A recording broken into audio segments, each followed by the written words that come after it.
A Juiz esclarece. Vamos continuar no âmbito da lei tutelar educativa e, em concreto, do procedimento disciplinar, no caso de serem desenvolvidas pelo jovem condutas que constituam infração disciplinar. Já falámos do procedimento disciplinar na anterior sessão, falta-nos ver as sanções disciplinares que são aplicáveis. Como já mencionei, existem condutas que constituem infração leve, grave ou muito grave e as sanções aplicáveis refletem necessariamente esse crescendo de gravidade. No âmbito das sanções que são aplicáveis, teremos a proibição de usar dinheiro de bolso, se for atribuído pelo centro durante um período máximo de 2 meses, se for dinheiro do próprio pecúlio do jovem durante um período não superior a 1 mês. Portanto, existe também proibição de desenvolver atividades lúdicas, parcial ou totalmente, durante um período que não exceda 1 mês. Existe a sanção disciplinar que consiste na proibição de conviver com os companheiros, também por período limitado. Portanto, estas sanções todas que são aplicáveis, que se encontram tipificadas expressamente na lei, têm um tempo máximo de duração.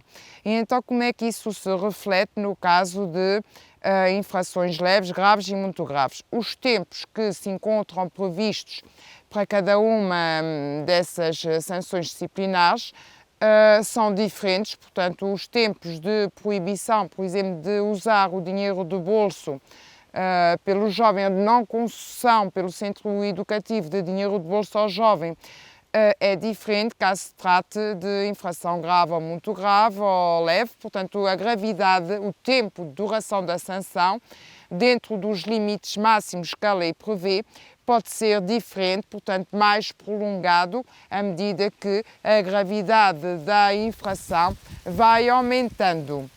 O que acontece é que, no caso de execução sucessiva de medidas, quando não seja possível a sua execução em simultânea, portanto, a execução terá de respeitar também a execução sucessiva terá de respeitar também os tempos máximos que a lei prevê. Portanto, existe um máximo que não pode ser ultrapassado e que também nesse âmbito deve ser garantido. No âmbito destas sanções é preciso ter em conta que elas devem ser sempre proporcionais à gravidade dos fatos praticados, devem ser idóneas para cumprir a finalidade visada com as mesmas, que no âmbito da medida de internamento é sempre a educação do jovem para o direito e, se for possível, no âmbito das sanções aplicáveis, escolher aquela menos gravosa que melhor se ajusta a essa finalidade concreta, terá de ser essa a escolhida devido a esse princípio de proporcionalidade e de necessidade, portanto, que é necessário respeitar ao longo de todo o processo. Como mencionei já na anterior sessão, a única sanção que não é passível de recurso é a repreensão, que é só aplicável às infrações leves, que é aplicada na sequência de um processo disciplinar também simplificada. Quanto às demais sanções disciplinares, todas elas, portanto, com exceção, como disse, da repreensão, são passíveis de recurso, que terá de ser apresentado ao diretor do centro e, caso indefira ao recurso, terá de ser sujeito, como também já mencionei, à apreciação judicial junto do juiz de família e menores competente ou do Tribunal de Competência Genérica nas áreas em que não esteja instalado juízo de família e menores. Estas infrações que dão lugar, portanto, a estas sanções disciplinares, estão sujeitas a um princípio de legalidade, convém aqui reforçar isso, portanto, tudo o que não se encontre previsto como infração disciplinar, portanto, existe aqui um princípio de tipicidade, legalidade na veste princípio da tipicidade, não é infração, não pode vir a ser tratado como infração disciplinar, nem poderá desembocar na aplicação de sanção disciplinar se não estiver em causa uma conduta que a lei expressamente preveja com relevância no âmbito deste procedimento disciplinar. Quaisquer outras condutas infratoras que não assumam a gravidade de uma infração disciplinar e, como tal, prevista na lei, deverá ser resolvida, como já mencionei e volto aqui a focar, através de métodos educativos que tenham em conta as particularidades e necessidades do jovem sujeito a internamento, de forma que sejam cumpridas as finalidades visadas com a aplicação da medida. Estas medidas são registadas, as graves e as muito graves, no boletim pessoal, portanto, no registro pessoal, no dossiê pessoal do jovem, ficam consignadas.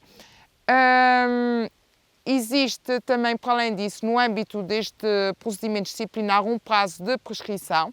Portanto, no caso de infrações leves, o procedimento disciplinar prescreve em 30 dias, no caso de infrações graves em 60 dias e no caso de infrações muito graves em 90 dias. Portanto, se o procedimento não for iniciado dentro desses prazos, prescreve o procedimento e não pode ser instaurado. Relativamente à sanção disciplinar que é aplicada, o início da execução também tem prazos, portanto, pode prescrever se, no caso de infrações leves, não se iniciar a execução em 30 dias, no caso de sanções disciplinares de infrações graves, não se iniciar em 60 dias, e no caso de sanções disciplinares aplicadas a infrações muito graves, se não for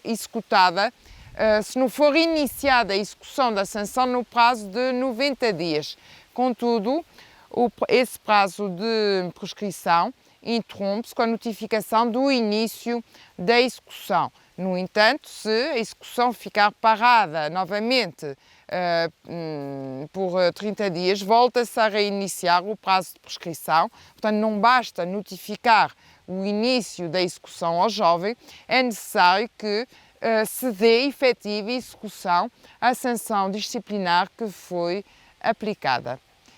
Relativamente a esta questão do procedimento disciplinar, portanto, das condutas, dos princípios aplicáveis e das sanções disciplinares aplicáveis, penso ter dito o essencial. Bem-aja pela atenção.